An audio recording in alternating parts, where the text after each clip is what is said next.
Hey there, today I want to talk about a tough but crucial topic: suicide. Why does someone commit suicide and can it be avoided? Let's dive in.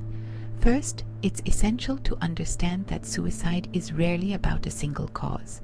It often stems from a complex mix of factors like mental health disorders, such as depression and anxiety, personal struggles, trauma, or even genetic predispositions. These factors can make someone feel isolated and hopeless, leading them to believe that ending their life is the only escape. But here's the thing: suicide is preventable. By recognizing the warning signs early, such as drastic mood changes, withdrawal from social activities, or talking about wanting to die, we can take action.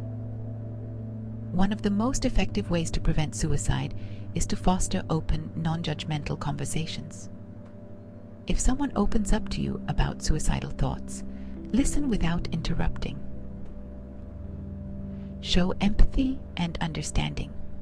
Encourage them to seek professional help, like therapy or counseling. Sometimes, just knowing that someone cares can make a world of difference. It's also important to note that creating a supportive environment can help.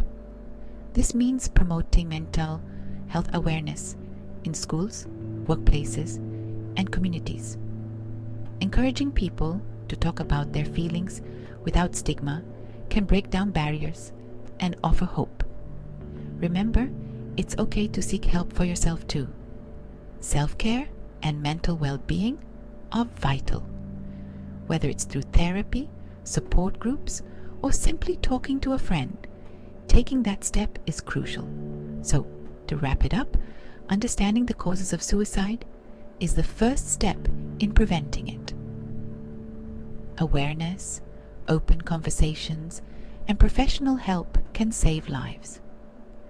Let's make it a priority to reach out, listen, and support one another. Thanks for watching.